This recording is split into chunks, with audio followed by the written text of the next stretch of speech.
كل ما بتكبر في السن كل ما بتتعلم حاجة جديدة عليك. تعمل اخطاء وتقول لنفسك خلاص مش هعمل كده تاني، تضيع فرصة حلوة قوي وترجع تقول لنفسك خلاص مستحيل اضيع فرصة زي دي تاني ابدا. كل يوم بتتعلم وتغلط وتصحح غلطك. ولو سألتك بعد 10 سنين من دلوقتي لو رجع بيك العمر هتعيش ازاي؟ اكيد ردك هيكون هعمل كذا وكذا، مستحيل ادخل الكلية دي، مستحيل كمان اعمل المشروع ده، بص بقى مستحيل ارتبط بالبنت دي، وكمان مستحيل اشتغل الشغلانات دي. النهارده هقولك على نصايح واحد عنده 70 سنة بعد خبرة كبيرة قوي في الدنيا جاي يقولك ايه اكتر حاجة هو استفاد منها، وايه الغلط اللي هو وقع فيه علشان انت ما تعملوش. بالظبط كده زي الكلمة الجميلة بتاعت احنا بنتعلم في المدرسة والجامعة وبعد كده بتيجي الامتحانات، بس في الدنيا الوضع مختلف شوية، احنا بنقابل الامتحانات وبعد كده بنتعلم الدروس. كتاب النهاردة اسمه قواعد الحياة وكتبه واحد اسمه ريتشارد تيمبر. انا محمد ثروت وده اخر فصل في الكتاب، خليك معايا.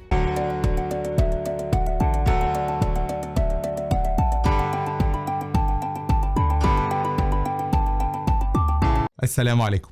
بدون الدخول في تفاصيل كتير، اول نصيحة من اكتر الحاجات اللي بتتعبك قوي في بداية حياتك هي فرصتي جاية امتى. كل اللي في دماغك دلوقتي ان انت ذاكرت كويس قوي وفعلا عملت كل اللي عليك، اخدت كورسات في اماكن محترمة، دفعت فلوس كتير قوي في التعليم، مفيش مكان انت ما خبطتش عليه، مفيش شركة انت ما قدمتش فيها، بس بعد كل ده لسه مفيش نتيجة، قاعد في البيت وكل الشغل اللي جاي لي مش اللي انا بحلم بيه قوي. وطبعا كل ده على اعصابك. هنا في 3 حاجات مهمين جدا لازم تكون في بالك. اولا كن على قناعة انه مستحيل ربنا يضيع مجهودك، ربنا مستحيل يسويك بحد ما تعبش زيك. كمان لازم تكون متأكد ان ربنا مش مانع عنك حاجة الا هي علشان مصلحتك او ده الخير ليك. اهم حاجة بقى اشتغل اكتر واكتر وخليك متأكد ان انت هتوصل. وعلشان تكون متأكد من كلامي، في دراسة اتعملت في الحتة دي ملخص نتيجتها ان 80% من اللي بيفشل اول مرة بينجح المرة التانية، بس للأسف 70% من اللي بيفشل اول مرة مش بيكرر التجربة لانه بيفكر في حتة تانية او في مجال تاني، مع انه اتعلم خلاص من غلطته وجاهز المرة دي ان هو ينجح.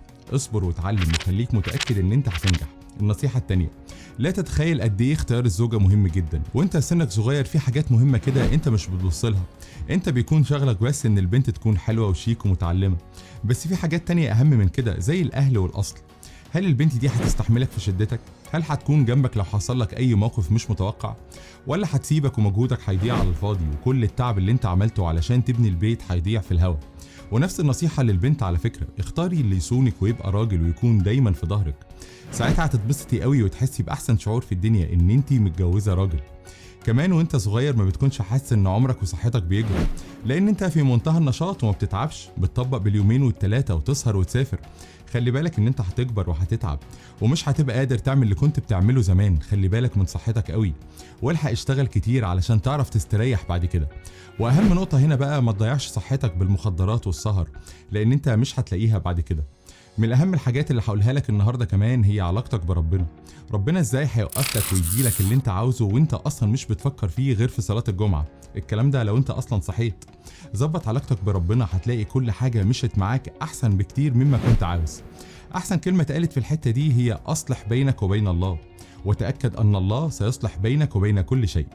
من الحاجات المهمة برضو ان انت تسلف الناس فلوس. ساعات كتير بتلاقي ناس قريبين ليك في ازمة وتحتاج منك سلف، لازم تفكر الاول قبل ما تروح للخطوة دي، لان انت ممكن تكون عاوز تقف فعلا جنب صاحبك ده، بس احتمال ان انت تحتاج الفلوس دي قريب، ساعتها انت هتخسر الاتنين، الفلوس واهم منها صاحبك او قريبك اللي انت اصلا عاوز تساعده. مش بس كده، وانت بتتعامل مع الناس انت بيكون من جواك انك عاوز ترضي الناس كلها، عاوز الناس كلها تشوفك ناجح وشاطر. تصدقني لو قلتلك ان رأي الناس اصلا مش مهم، رأي الناس بيرجع لورا مش بيطلع لقدام، رأي الناس بيحبط في كتير من الاوقات. اختار ناس بس معينة هي اللي انت تثق فيها ودي اللي انت هتاخد رأيها.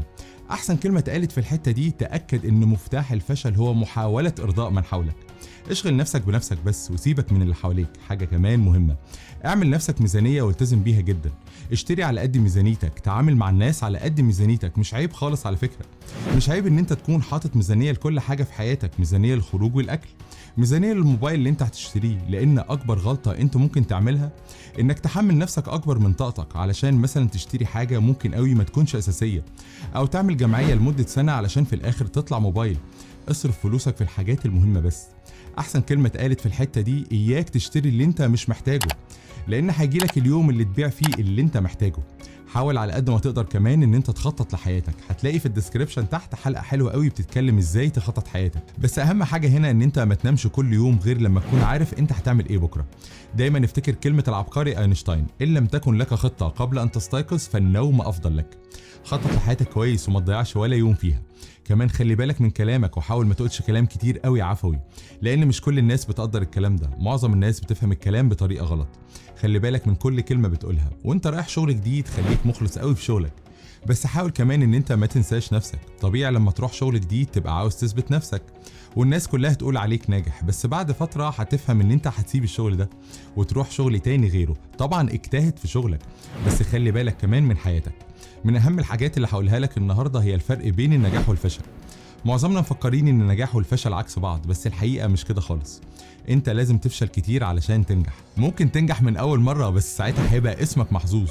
ودي الكلمه التحفه اللي قالها ميسني هاريس: ان الناجحين برضو بيخسروا زي الفاشلين، بس خسارتهم دي ما بتخليهمش يبطلوا يحاولوا. من الاخر كده اللي بيخليك تفشل ان انت مش عاوز تكرر المحاوله وخايف ان انت هتفشل تاني، علشان كده بطلت تحاول.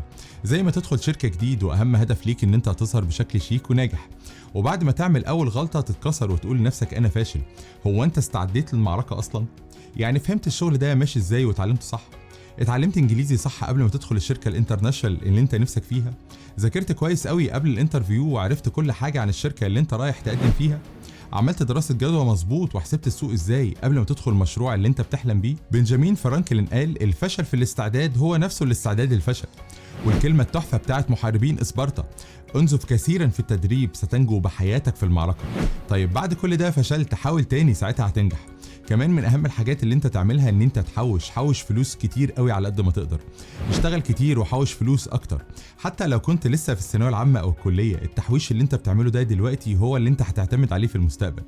هيخليك تفكر تعمل مشروع صغير وتبتدي، هيخليك كمان عاوز تشتري حاجه مهمه ليك فهتلاقي الموضوع سهل. وبعد ما تتعود على كده هيكون عندك اهم حاجه في الدنيا، اسمها ان انت مش معتمد على حد، انت معتمد على نفسك بس. كمان من الحاجات المهمة ان انت تكون متأكد ان مش كل اللي حواليك جدع وراجل.